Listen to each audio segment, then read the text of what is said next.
I don't even think I let it really consciously register. It was just, it threw my whole body into this alert state of just like, because when you're a kid, even when you're a teenager, you're sort of like, you're your own main character. You're really wrapped up in all of the drama and all the stuff that's going on right in your little tiny world.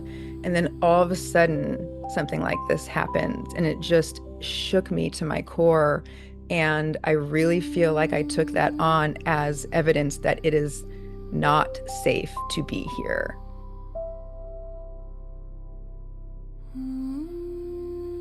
Welcome, Becca. Thank you so much for joining us on the Life, Death, and Beyond podcast today. Thank you so much for having me. I'm really excited to be here. You're welcome. I'm glad, especially on 888 Lions Gate. Definitely appreciate Yes. that. A lot of energy moving in. I've definitely got a lot of downloads and information today. A lot of it was about manifesting, being a co-creator with Source, which we can get into maybe later on in the conversation. But you went through a spiritual awakening. Can you take us a little bit about your background before the awakening and then the awakening, and then we'll kind of go from there. Yeah, absolutely. Before my awakening, which happened at in 2021 at the age of 38. Before that, for almost 2 decades before that, I was a pretty staunch atheist. I was raised in the Catholic Church, not super intense in my family. It was more just sort of um, nice community social gathering every Sunday and, prayers at home before bed and dinner. But it wasn't anything too crazy or intense, but it never really clicked with me. And then our family suffered a really tragic loss around when I was 18 years old. And um, that was sort of my first awakening of like, okay, what's going on here? You're telling me, that one minute you're here and the next minute, we had a loss. We had a tragic death in the family, and it left um our family reeling. And so it was this awakening of like, whoa, it's kind of scary to be here. It seems like maybe it's not so safe to be here. One minute you're here, the next you're gone.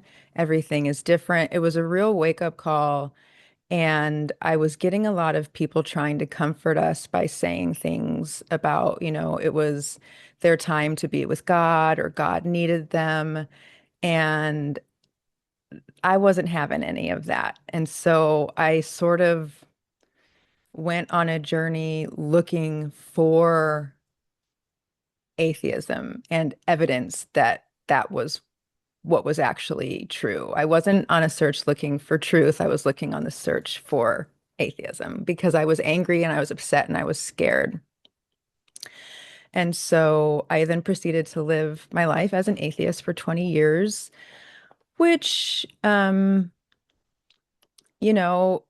it's not like I was an anarchist, I still, um, participated in this world. I had lovely friendships and relationships, and I had a job, and I had my son, but I just really was quite unconscious about the life that I was living. I was not asking big, deep questions. I wasn't wondering why I was here.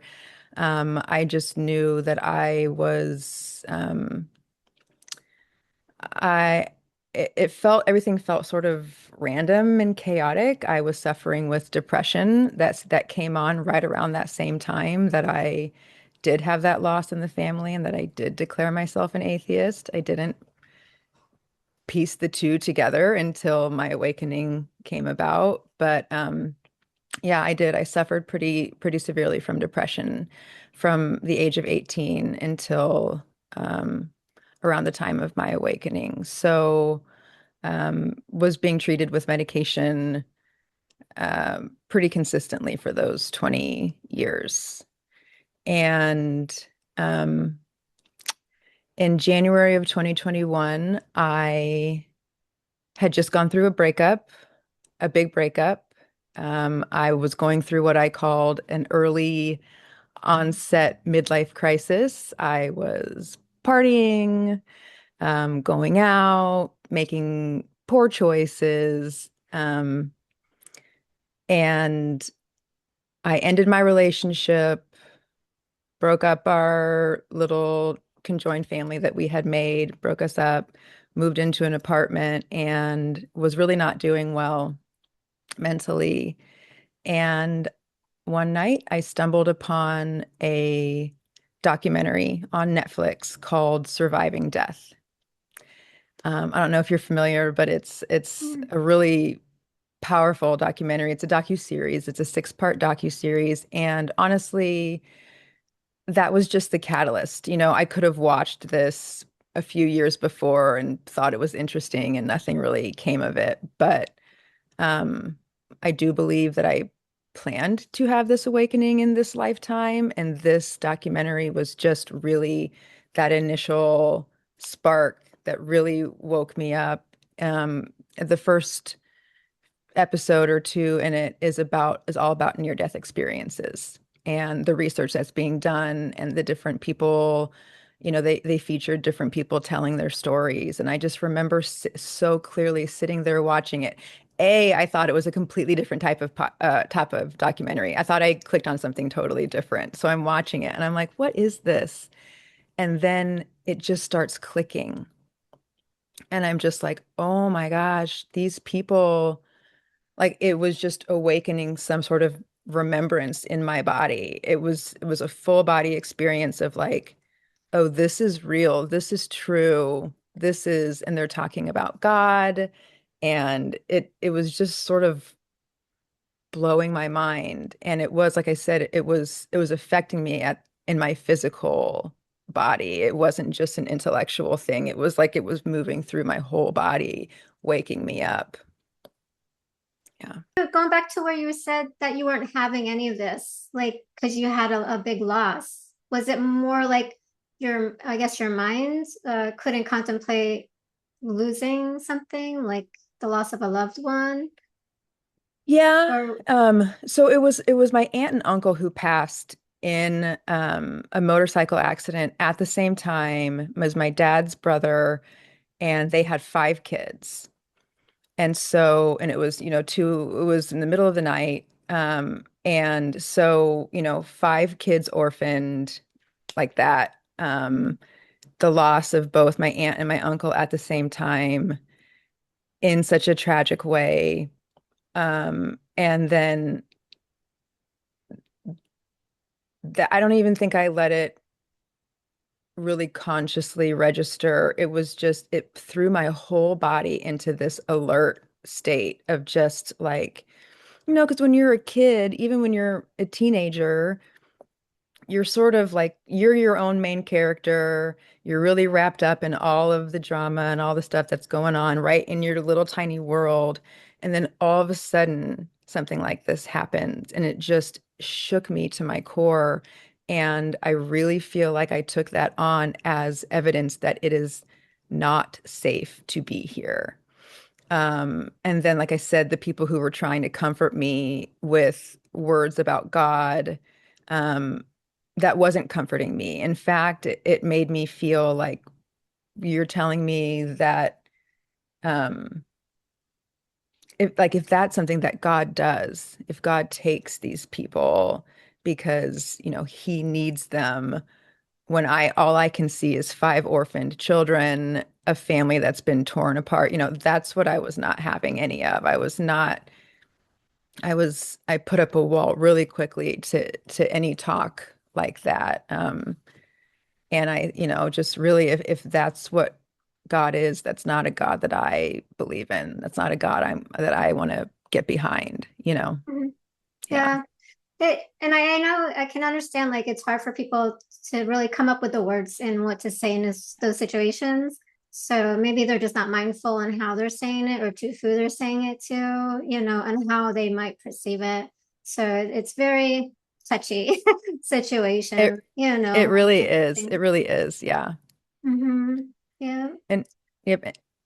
Go And what ahead. did you find in atheism? Not much. There's not much there. Um, I've thought about it a lot and I've reflected back on that time a lot. Um, what's really there, and I can't speak for every atheist, but for me, there was a lot of anger, a lot of fear, a lot of resistance to life in general. Um, and again, even though I had decided I was an atheist, I was not asking questions like, okay, if there is no God, then what? What did we come from? Where do we come from? Why are we here? I'm not asking those questions at all. This this jump to atheist was really like a fear and an anger, like I'm going to show you kind of a thing. I was angry at God. Um, so I decided I didn't believe in it. And what it did is it shut me out from anything even remotely spiritual. For sure, if I heard the word God, I was not listening anymore. And um, I was very confused when I would meet people who, you know, I became friends with, or I would meet in the world, or even family members who did believe in God.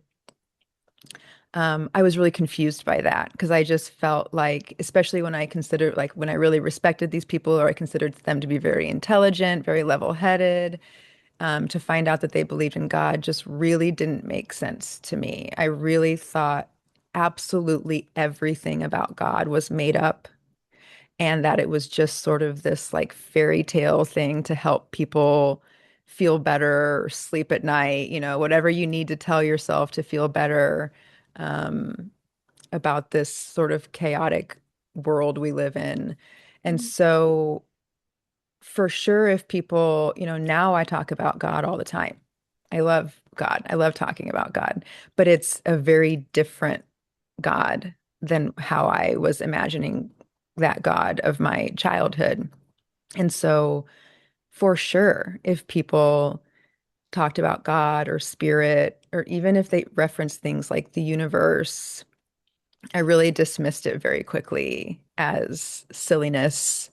And I wasn't rude about it. I wasn't rude to people. I wasn't out telling people how I felt all the time, but it would really I would lose a level of respect for people if I heard that because I couldn't make sense of it. And yeah, I wasn't going to talk about it. No one was going to be changing my mind. No one's going to be knocking on my door changing my mind about God or anything like that. That could make me pretty angry if anyone was going to try to do that.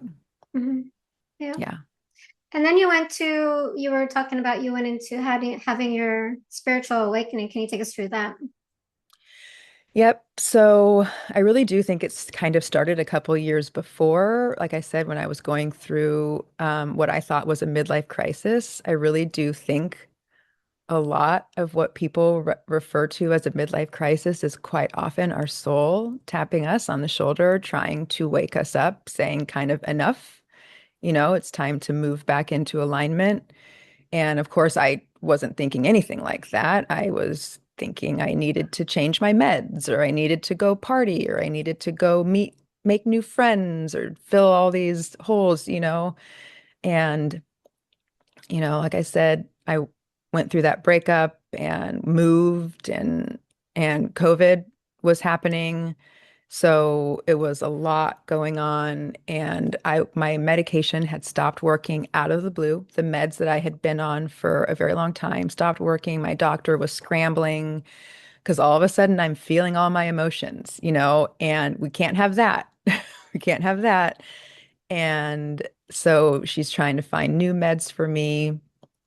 And um, I had been drinking a lot, and all of a sudden I couldn't drink anymore. Like beer, liquor, wine, nothing. I would have a sip or two, and I would immediately get the worst stomach ache, and I would have to go lie down and I would fall asleep. And so, and then, with COVID, I couldn't go out, I couldn't party, I was trying to meet men, meet new people. It was like all of these things were being taken away from me. And I was very open and very sort of raw. And that's when I watched that documentary. And that was just really the spark. That was the beginning. But there was, they talked about NDEs, reincarnation, soul families, soul plans, plans that we make before we come, all of these things, which was all brand new information for me. So I start doing a deep dive sort of intellectually as I'm learning as much as I can while I can feel that something in my body is shifting. And I'm wanting to talk to people about it, but I don't really have the words. And I was standing in my living room, and this was about 2 or 3 weeks after the documentary. So my world is spinning. I'm reeling pretty much consistently. It's great, it's amazing, but it's also really I'm off balance, because it's questioning everything I thought I knew about everything. And I was standing in my living room, kind of like on the verge of a panic attack, but it also was like a bit blissful. Like it was almost sort of a manic feeling, but there was like really intense anxiety forming in my chest. And I just got what I would call my first real like download that came through. And basically the language behind it was, um, I'm no longer an atheist. You're no longer an atheist. You're dropping that now. And I dropped it in that instant. And I can tell, like I can't speak for every atheist, but I I could not have been more relieved to put that down. It was like, oh, thank God. Oh, thank God. I didn't realize how heavy and how restricted and how limiting it was until I was basically told, drop it. And I dropped it. And it really did feel like what I can only explain is like the presence of God moving into my body. And so Was it like a male energy, or did it have any kind of energy that you can describe? nothing other than, and this has happened a few times where it was just like, this is God. Mm. There's no question. It was like, um, I knew it. I knew the energy. It was like I remembered it. It wasn't, I've had encounters with angels and with Jesus, and it's different. This was the all-encompassing, this is God.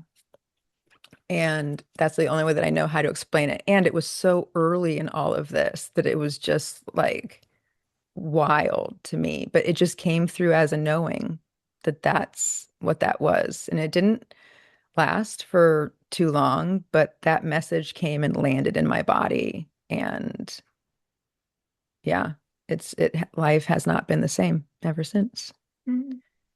Yeah. And where did you go from there after that? Did you have any other spiritual awakening? You talked about knowing Jesus's energy and angels' energies. Where did you go from there on your journey? Yeah. So like I said, the awakenings was January of 21. So I'm about 5 years in, 5.5 years in now at this point. And it is an ongoing experience for sure. It might go on forever. I do not know. But as far as the like, oh, I'm still in it, that's been going on for about 5.5 years. And my first, like I said, I was just doing a ton of reading. I was just like everything, anyone that I could read about NDEs, about soul contracts, reincarnation, things like that.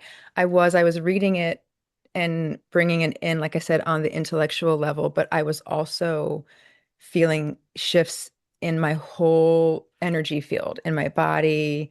If I was um, reading a book that was like really, really resonating or I would listen to a podcast or something where the guest was speaking about something that was really landing for, sometimes hours after that, I would move through the world and I would feel like I was like 2 inches taller.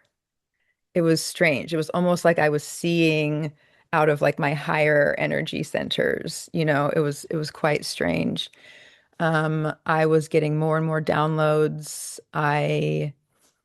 Um, the first sort of visitation I got was from the goddess Hecate. And I didn't know much about her. I actually had to look her up. And it was sort of, the archetype of her and existing in these liminal spaces. It was sort of like I was being told that I was going to be spending time in and working in these liminal spaces, these in-between spaces, um, which are very uncomfortable places to be. And, that is the work that I've been doing for these last 5 years is learning to live in these in between spaces. And so I reference her all the time. And then in October of 21, a few months before that, I made the decision to naively, very naively, speed up my spiritual awakening. I wanted it fast and I wanted it now. And I went and I booked an ayahuasca retreat. And um, I'll just say that the place where I went is no longer in business. I know that there were a lot of people that went through that facility who had really amazing results, did really great work. Um, I will say the medicine worked for me. She did, she's a feminine spirit. She did what I asked her to do, but I don't think that the place where I went was safe. I don't think my intentions were completely pure and really consciously thought out. And I really rushed the experience. And I asked a lot from it. I asked a lot from it and I got a lot from it. But you could say that I got maybe a little too much too fast. I'm not completely sure what exactly happened. There's lots of different theories about what happened. But when I came home, I was in what was eventually referred to as a spiritual psychosis. I was completely in spiritual crisis. I was having panic attacks, full-blown panic attacks, morning to night, all day long. Um, Thankfully, I was working remotely, but I missed a ton of work. I basically had to move in with my mom. I mean, I just stayed there. I was just staying there because I could not be alone. I was afraid of everything. So I couldn't go to the store. I couldn't leave the house, even going for walks. I just all I felt was fear, terror, sadness, despair. It felt like I could feel all of that for the entire human collective. It felt like I was feeling the fear and the despair of every human on this planet and the planet itself. The grief, the despair, the loss that has happened on this earth. I felt very in touch with the earth herself. And yes, the sadness and the grief of all of the loss on this planet. And um, it was really horrible. It was the scariest, most horrific thing I've ever experienced. It was the winter. Um, I would go into the backyard in the middle of winter. My mom would take me into the backyard and we would clear snow away. And I would lie down with my bare stomach touching the earth. And then she would cover me with blankets. And it was the only way that sometimes I could get a little bit of relief from the anxiety that was coursing through my body at all times. I lost about 30 pounds. I couldn't eat. I had to force feed myself as many meals a day as possible. I don't know how many calories I was consuming. I was eating heavy, dense foods, trying to ground myself. It essentially felt like I was trying to leave my body at all times. It was like I had woken up even more and I was like, get me out of here. It was, I was waking up, I was feeling everything, I was seeing everything, I was getting, um, you know, it felt like I had demons following me and attaching to me and haunting me. I mean, it was really horrific. And after about 2.5 months or so of that, and I was refusing to go on any medication because it didn't make sense to me that I would have a spiritual awakening and then would need to go get on pharmaceuticals. Like it didn't compute. I thought that medication would cut me off from God and all of my guidance that I was getting. And so I really refused. And then about 2.5 months after, I moved into this depression. The anxiety was still there. So I don't know if you've ever felt a crippling depression at the same time as anxiety, but it's complete hell. And within 2 weeks of that depression coming on, I was very suicidal. And um, I finally agreed to let my mom take me to the emergency room because I just told her I couldn't do it anymore. It had only been in 3 months, 3 months. It was so Mm. horrific that I was done and I wanted out. So, yep, 3 months after ayahuasca, about 1 year after my awakening started in the first place, I was hospitalized. Now, did you at that point did you go on medications? Oh yeah. Oh yeah. They put me on meds pretty quick. That was why I hadn't let her take me before because I knew the immediate answer was going to be let's get her on meds. But at that point, that was going to be the only way that I was going to survive. And and so I agreed to do it.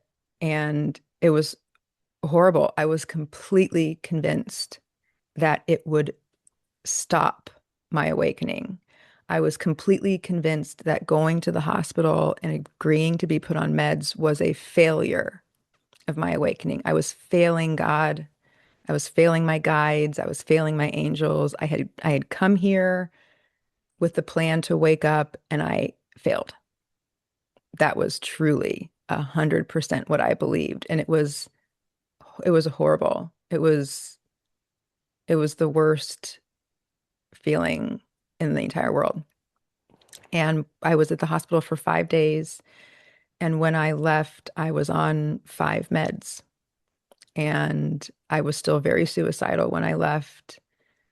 And I went and I did 6 weeks of intensive outpatient, so therapy. So 3 days a week, 3 hours each day for 6 weeks. I did group therapy, um, which during that I was still suicidal, but the meds were starting to work. I was starting to level out a little bit, but I was still convinced that it didn't matter that the meds were helping. I had failed, and that the rest of my life was going to feel like it did in that moment. I was positive that I had failed and that I had frozen my life in that place of such despair. Mm. Um, so that was extremely difficult, and it was years. I mean, it wasn't that bad consistently the whole time, thank God, but it was years of battling those beliefs that I was a failure, um, and that I was never going to. It felt like my awakening was like God was asking something of me that I couldn't do. I had so many beliefs that I was weak and small and incapable and naive and just really, I saw myself as this sort of like silly young girl who just couldn't get herself together. She just couldn't get her life together. And I was positive that whatever God was asking me to do and be through this awakening, that I couldn't do it. It was too much. I had bit off more than I could chew, and I really felt like my only way was just to leave Earth and try again another time. Yeah. Spiritual awakening, it can be a lot of pressure. I know I've been through quite a bit myself. Um, and I went through a period of like, okay, why me? A hundred percent. It's a lot of responsibility, it's a lot of pressure, and it's like I think we make that up though in our mind at the same time, that it yeah, because we are, I don't know, whatever the mind's thinking, it's like, oh, this is a lot of pressure on me. Like, like, can I Yes. live up to the standards or, can I be that person? You know what I mean? But I am curious, when you went to, you said the emergency room or the hospital, did you tell them about the ayahuasca? And what was their Um, response? I don't remember if I told them. I know that I told my primary care doctor, and she, a few weeks before I went to the hospital, and because I agreed to go see her, and she was not familiar with it, although she was familiar with the growing research around psychedelics in general. She was not familiar with ayahuasca. And that was really what I was finding, is that, in the more like Western medicine world, they didn't have a clue what I was talking about. And even in the more spiritual communities and in the psychedelic community, they did not know what to do with someone, at least the people that I was finding locally, nobody knew what to do with me. Even the people who were familiar with ayahuasca, even the integration coaches at the facility where I went and got this, where I went and did this, nobody knew what to do with me. Mm, No. So that agreeing to go to the ER and be checked into the psychiatric unit, that was my final desperate, fine, okay, you know, I mhm, really am on my own. I really don't, no one can help me. No one's gonna help me. Just get me on meds to the point that I don't desperately want to leave here. Like, just get me on just enough that I can survive here and figure out what my next move is, because nobody knows what to do with me. I was mhm. very alone, very scared. Yeah. Yeah. I can see how that could probably be, that feeling. Um, so from there, you're back on medications. And were you cut off as you thought, or were you still receiving, getting information, having experiences? Yeah, I was not cut off. And, I was working with a therapist who was new to me, but not your typical therapist, very much like she was with me on this spiritual journey. And, her guidance to me that changed everything was to bring God into my medication journey. So, not to see God as separate from my medication journey. And, that was my first time where I felt like um, this shift of bringing God into something where I didn't think God could be brought into, and experiencing the result of that. That was the first time I really got a taste of it, because I don't know if you know this, but like when you go on new mental health medications, they can take a few weeks to kick in. And before you're really feeling them, a few weeks to a month before you're really feeling the full effect of them. They can be taken at any different number of doses in any different combination. And before this awakening, I was already going through that with my doctor. We were trying different meds at different doses and different combinations. There's all sorts of side effects, stomach issues, fatigue, all sorts of things that are really uncomfortable. And we were really struggling with that. And so, when I agreed to be hospitalized and put on meds, I said the prayer, you know, find the right medication at the right dosage and the right combination the first time. Like, I do not have time to feel like this for the next, I won't survive it. So I need the right doctor, the right prescriber, the right meds, the right dose the first time. And that's what I got. Right. And and they kicked in quickly. And so that was, and I'd never, as someone who'd been on antidepressants and meds like that for my whole life, that's never happened before. There's always this period of like figuring it out and being really uncomfortable for like 3, 6, 9 months while you're working these out. And that was not the case. I got the doctor, the meds, the dose, right, everything the first time. And so that was profound because that was the first time that I had tried something like that and it worked and it felt absolutely like it was divinely orchestrated. And that, you know, that really started me on my journey of remembering and forgetting and remembering and forgetting again of what can I call God into? What can I hand over to God? And then wait and see how it's worked out even better than ways I could have ever imagined. Now this I still forget this. 5 years in, I still forget this. This is a practice, but that's been the biggest part of this journey is moving from the mindset of, you know, life is chaos and crazy, and little old me in here, I need to figure it out. And I need to control and plan and prepare, all of these things that we think.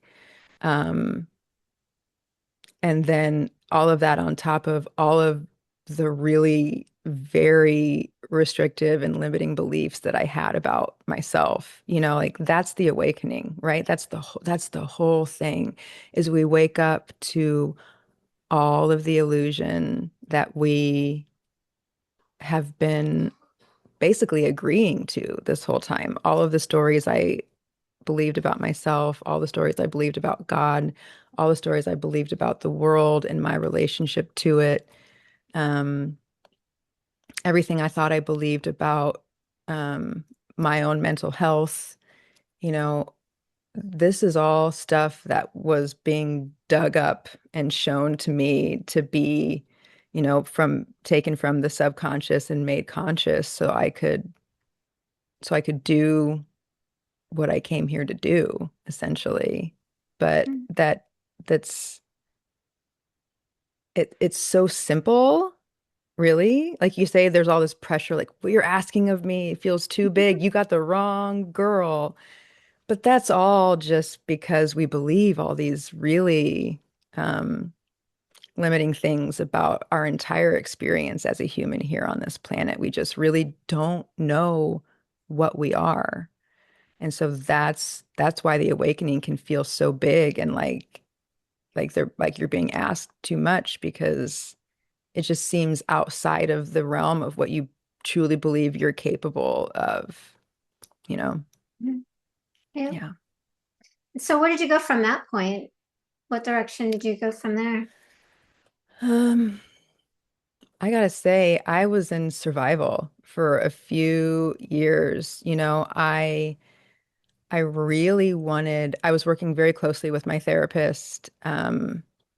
I was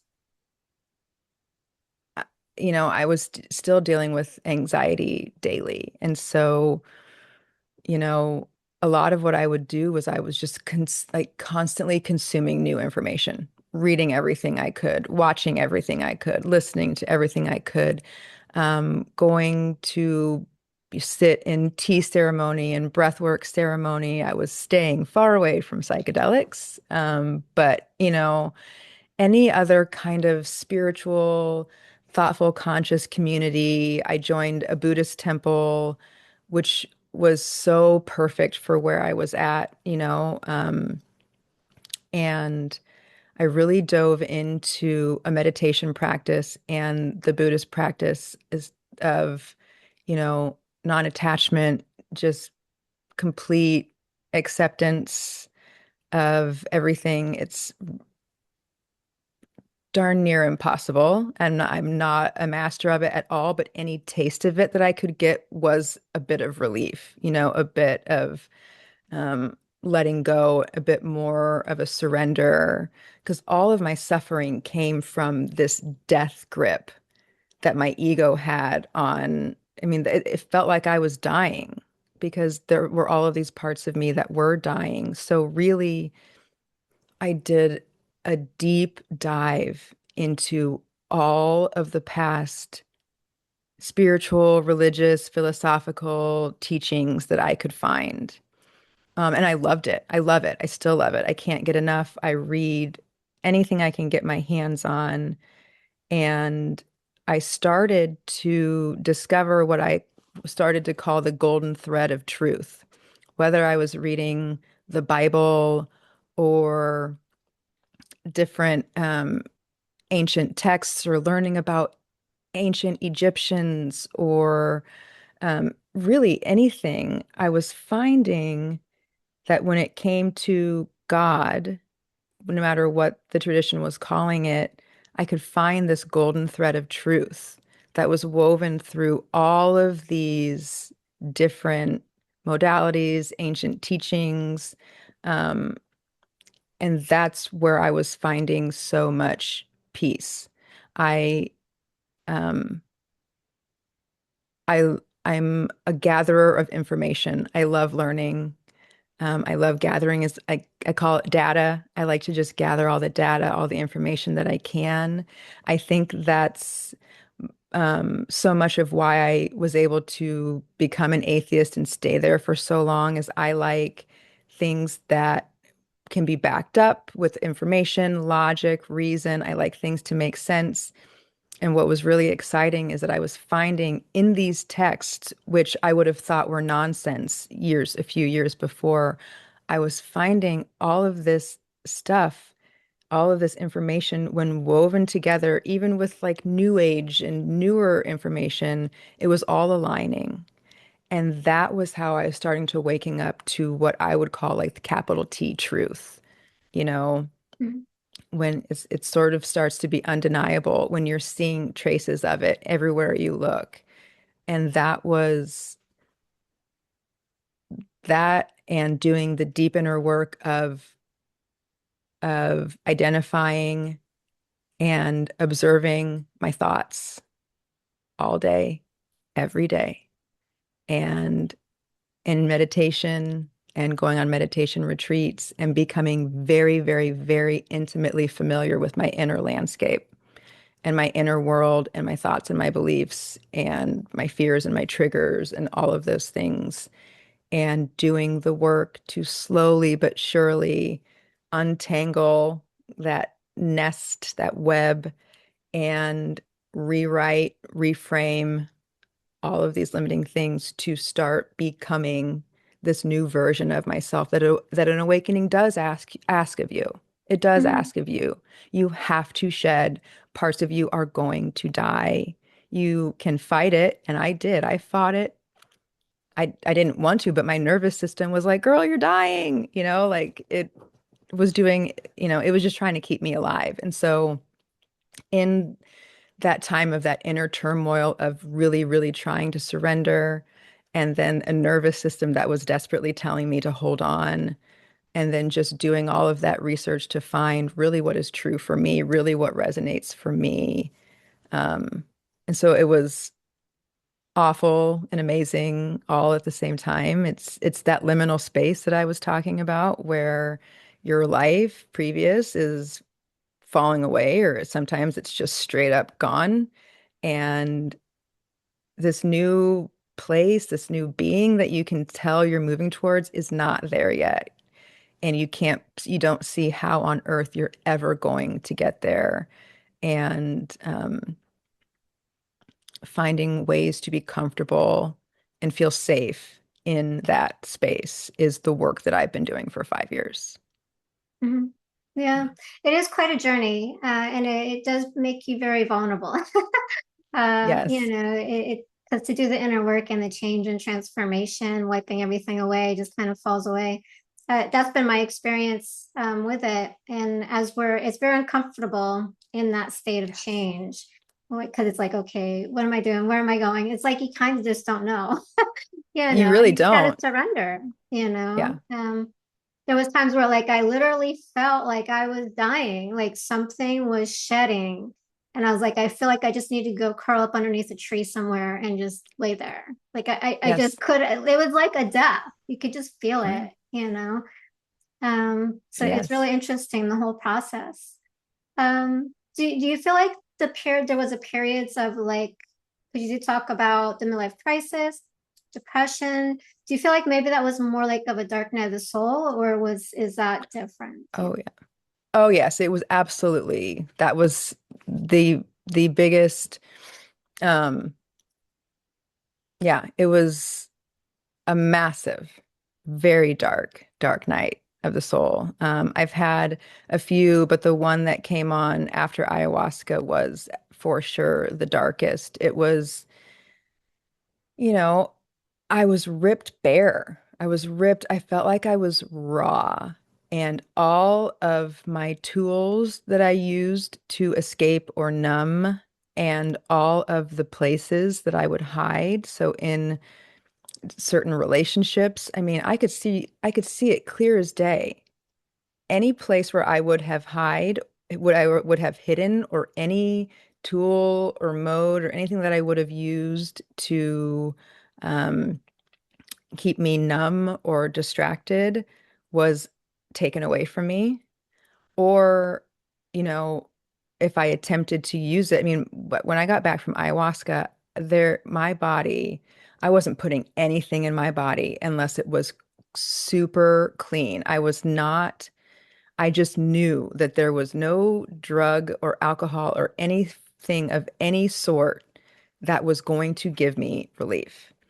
So any any one of those that I would have used to numb in the past, it was gone.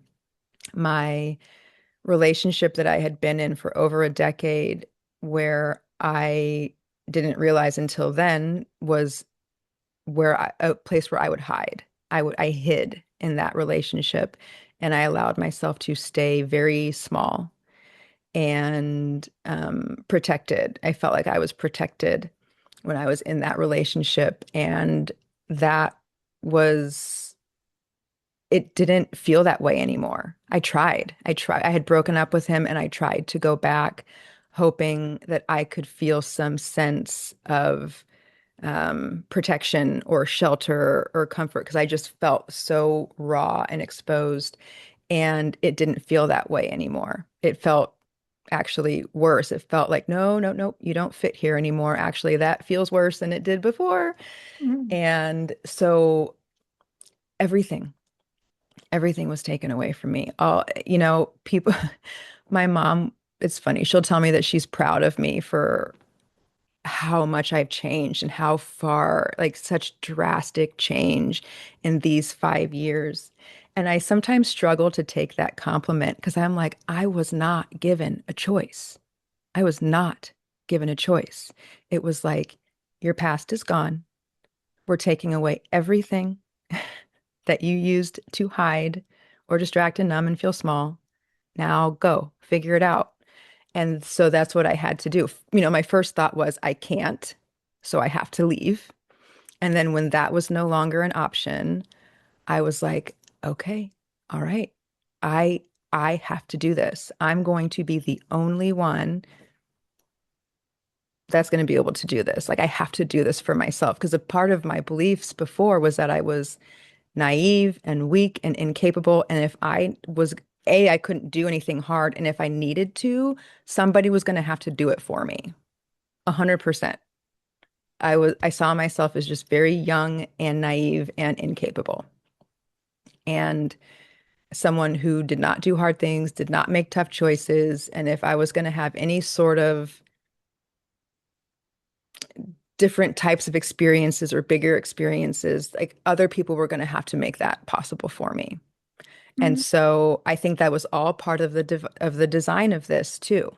I don't think that it's random that I found myself in the absolute darkest, deepest hole with all of the many ways I had learned to feel safe or escape taken away from me, facing my one fear, which was it's not safe to be here and I don't have what it takes.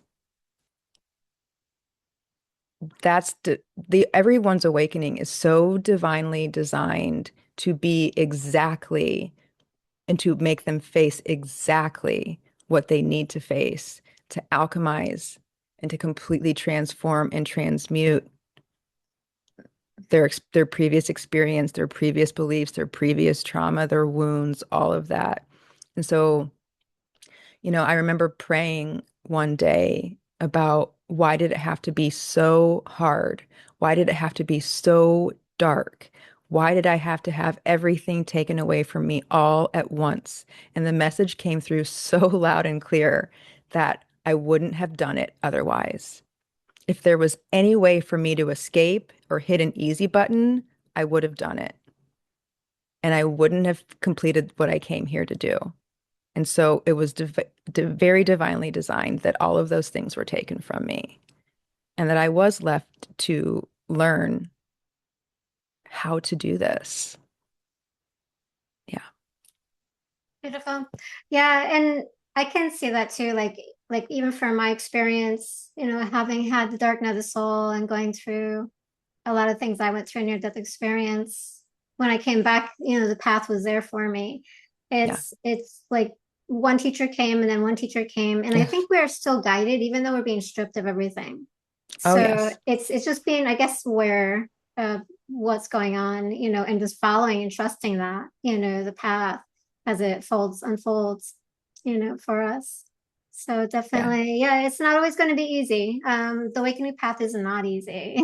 So No. I know a lot of people are like, I want to awaken, I want to go through the Kundalini, I want to go through the near death experience. And it's like, uh, yeah, no, Uh, Be careful yeah, what you wish for.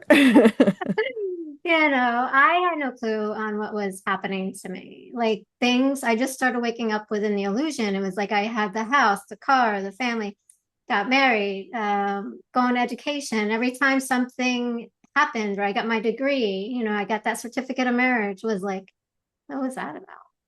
It was Yeah. empty, right? It didn't Hmm. have any purpose, like no solidity to it. It was like an illusion, right? Yes. And it brought on, and every time that happens, it was like, okay, what was it for? And this darkness came in, and that's was my journey into like the dark night of the soul. And from there, it kind of just got darker and darker. Yeah. Yeah. um, but it's not an easy path, but it's No. well worth it, if you are able to go through it and tolerate it and make it through to the other side. But it's still at the same time, it's unfolding. Like it never really ends because even now, this was 2010, 2009, it started. Um, like I still go through things. It's like I'm being shown things, it's like I have this teacher, this guy that walks with me, and it's like, change your perspective, do this, think about this. It's like, you're kind of still being guided, but kind of in a Oh, different for way. sure. Absolutely. And it's the shift of thinking you have to figure it out, which is so, at least for me, was so ingrained in me. And just because I didn't have any sort of spiritual or religious, I really believed that everything was just sort of random and I had to figure it out. So even as I was going through this awakening and I was seeing, oh my gosh, so much of this, I can see the design in this. I can see this unfolding. I can see that this is one at a time tapping at each one of my beliefs, Mhm. and none of this is random, but it still was very difficult and is to this day can be difficult to remember that there's not a whole lot we actually need to do. My guides will give me a very funny image of just like, this is a lot easier if you would just lay back. Like, if you would just lay back and relax, that you will actually be taken through this. There's very little that you need to do. It's more about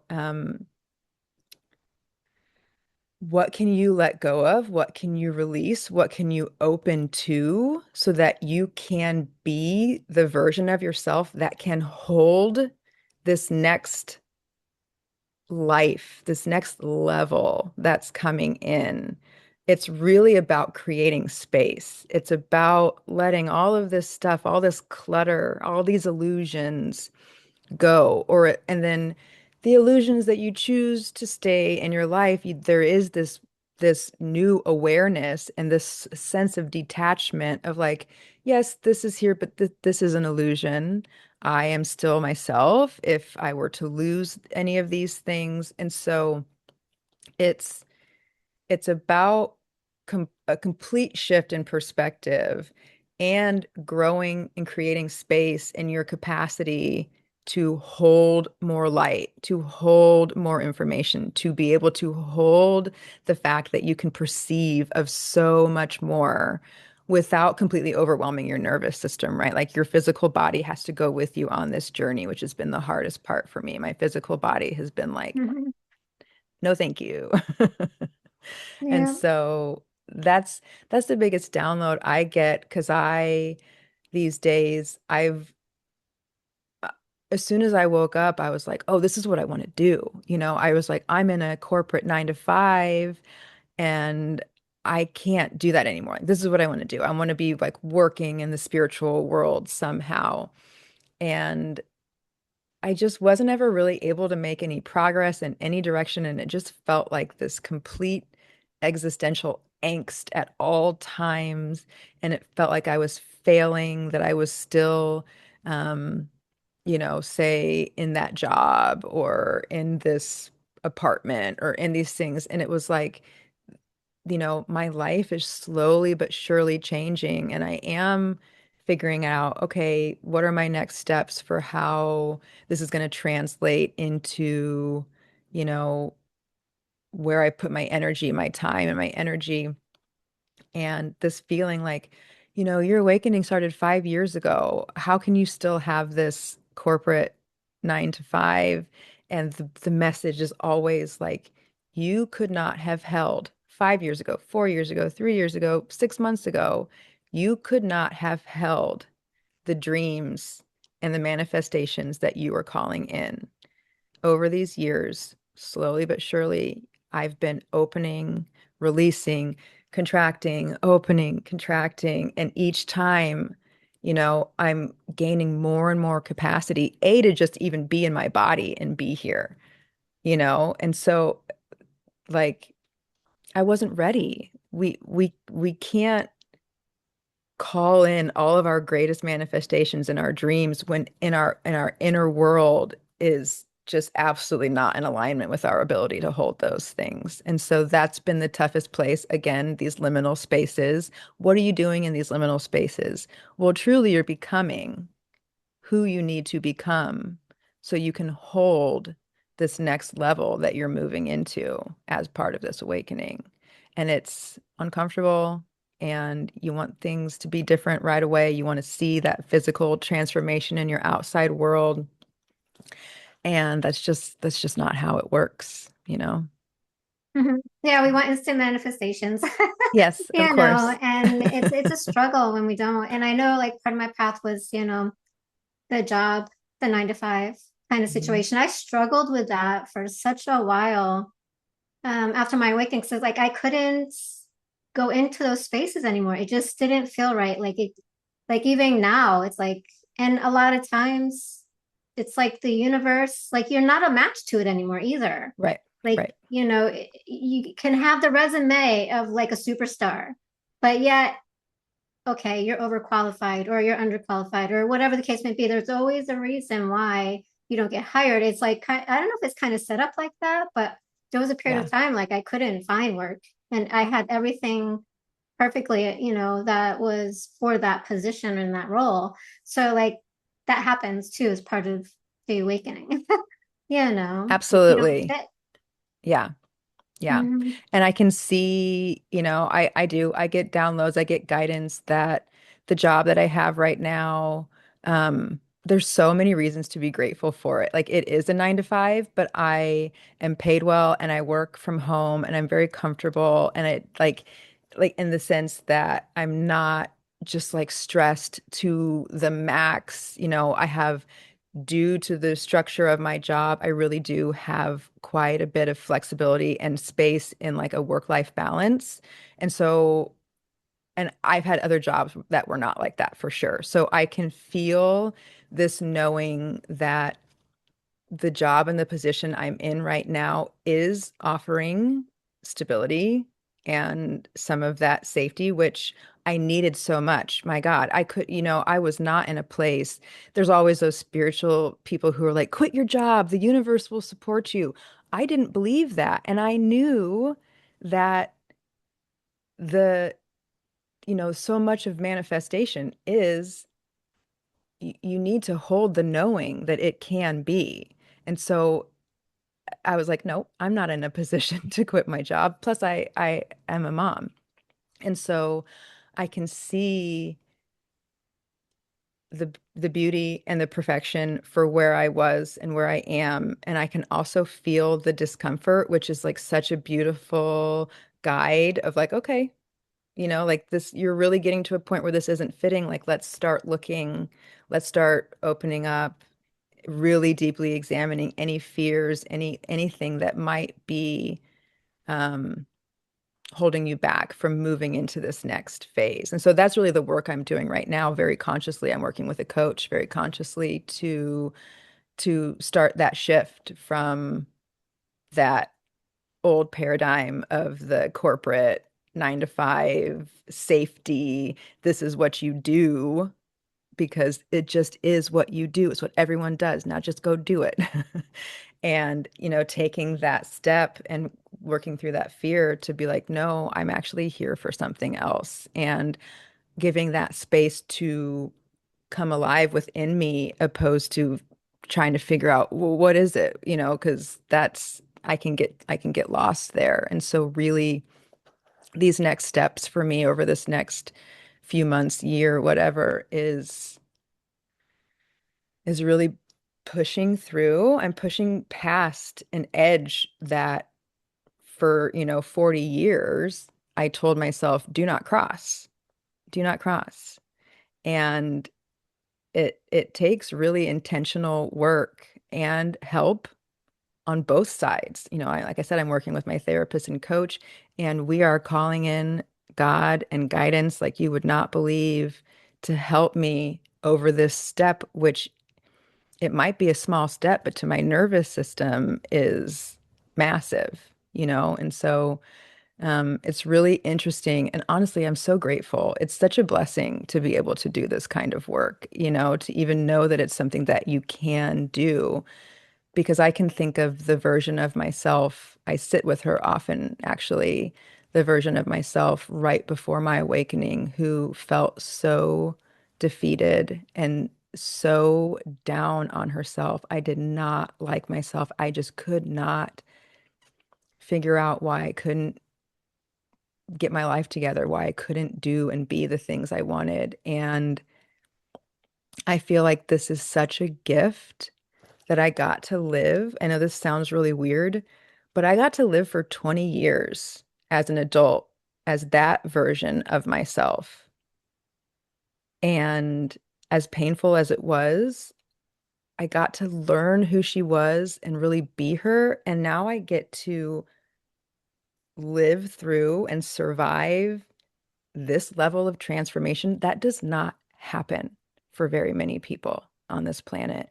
And although it's the most horrible, painful thing I've ever been through, I think I am one of the luckiest people in the world that I get to now, God willing, go live another 20 years as this new version of myself that I always knew was in there. That's why I was so depressed and so miserable. It's like, man, I can feel that there's this better aligned, alive version of myself, and I just can't get to her, you know?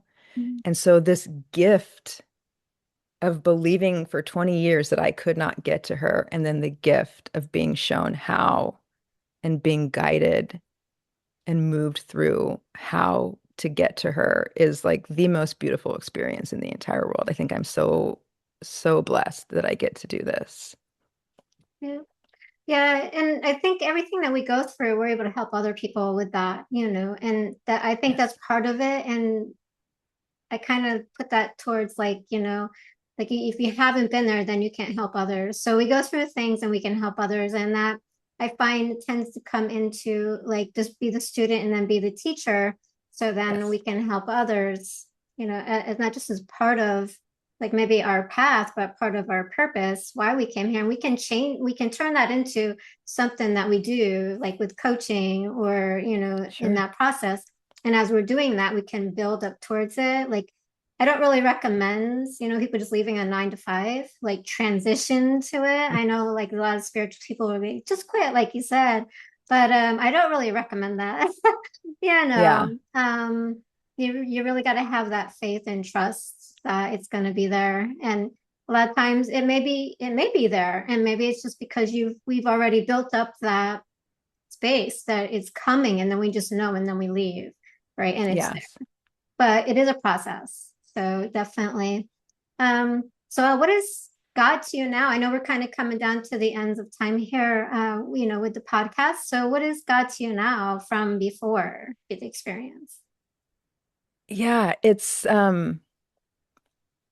God is so many different things to me. I honestly still sort of struggle with this because I still feel this need to put God into a category or say this is what God is. And mostly I can say kind of what God isn't, but that's where I have a bit more luck. But I've experienced God in so many ways. I've experienced God as something that feels a bit like a being that I can, communicate with or have a relationship with.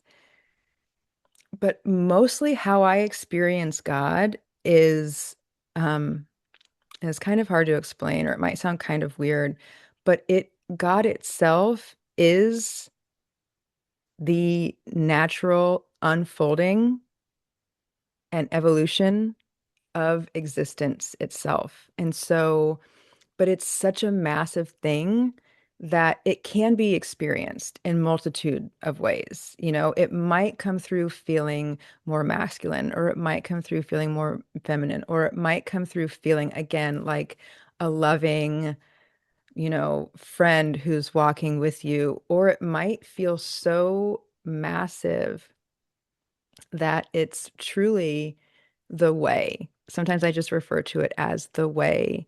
Um, and so when I hand things over to God or say that I'm bringing God into something, I might pray or talk to God like it's a person, but really what I'm calling in and what I'm surrendering to is the highest way for all of everything to unfold. And I'm just one small part of all of everything that is unfolding. I'm connected to everything around me. And I'm affected by everything around me. And I put that out and affect everything around me. So I can see that I'm part of this thing on this larger cosmic scale. So calling in God for me is is a surrender, and it's an allowance, and it's a flow, and it's a movement of saying, move me, speak through me, move my feet, do, and for the highest good of the evolution of my soul and the evolution of absolutely everyone around me that I come in contact with on a daily basis. And even those that I'm not in physical contact with, like that's what God is for me. God is a way. God is the way for me, for life. And I also have a deeply personal relationship with God. And that can trip me up. Which one is it? Is God everything or is God my friend? It's like God is everything. So God, for me, I experience God really different ways on a regular basis, but truly it's just the highest unfolding of all of existence. And how do I tap into that and allow myself to just be a part of that, flow with that? Beautiful. Yeah, Yeah. for me, I think it's kind of a mixture, you know. It's a personal thing, and then it's also, more than that. Um, on different levels. Like today, and I don't know if it's because of 888, but the portal just seemed the veil seems to be very thin, is very easy to Yes. connect. Yes. And some things that just kind of came in today, and it was like, you know what? I'm actually not channeling information anymore. I've been doing that for a while. It feels more like I'm just having conversations with Source now. Mm. Mm-hmm. It's like I think the more you work with it, the more you connect and tune in, it just becomes just present in your life, right? It's not Yes. separate from you. Yes. Like you are just one with it and you're walking with Source. There's Yes. no distinction, there's no separation. There's this just communication that happens automatically. You build Yes. that relationship on a personal level, spiritual level, mentally, emotionally, physically level. So I think it's kind of all those. Yes. I totally agree. Yes. Mhm. It's just this knowing that God is in everything all the time. And it becomes second nature to know that because you're holding it in your body too. And so life just on that level, life just changes. And when you bring God in, when God, we know that God is in every space, every moment, everything, life changes drastically. Yeah. And I agree, the veil is super thin right now. I mean, it is. It's like immediate answered prayers, immediate answers to questions. So much so, like you said, it's more of just a communication. It's more of just a conversation, and Mhm. it's a very exciting time right now. Yeah. Yeah. Yeah. Yeah. This morning I was getting on manifesting things that you want in your life. And there's this thing about, okay, like you give me all these ideas and things to create, I can create this, do this. And I'm like, okay, well, where's the money to do this and this and this with? And what was said was, well, when God decided to create everything, it didn't have any money. It just created. So I was like, oh wow, very interesting. Okay. Yeah. Mm-hmm. So, Yep. yep. And then I guess the manifestation of money comes later. You just got to build it. What's the Yes. saying? If you build it, they will come. Yep. Yeah. So definitely. All Yep. right. Before we close, do you have anything else you would like to say, or where can people find you? Yeah, so I have a brand new YouTube channel. Like I said, I'm really just starting. I'm kind of finding my voice. I'm kind of, this is the third podcast that I've been on where I've just been telling my story and and I've been drawn to like, speaking about it. So I have a YouTube channel and it's just my first and last name. So it's just Becca.Metzler. And then I started it locally, but I have expanded it. I've shared it. I have an email address, which is becca.theinbetween@gmail.com. And it's not an offering. It's literally where people who feel like they are going through transition, where they're finding themselves in these liminal spaces, where they're in this in between and they can't seem to find their footing to go forward or backward. Um, and it's literally just a space that I'm offering to hold conversation about it. And that's been really rewarding. And I've met some really cool people that way. So, again, I'm really early on in my journey. So that would be where people can find me. Yeah, and just check me out over on YouTube. Thank you, Becca, for offering that. That's kind. So thank you. Yeah. All right. And also thank you for joining us today on the podcast for the conversation. Yes, thank you. It's been really fun. You're welcome.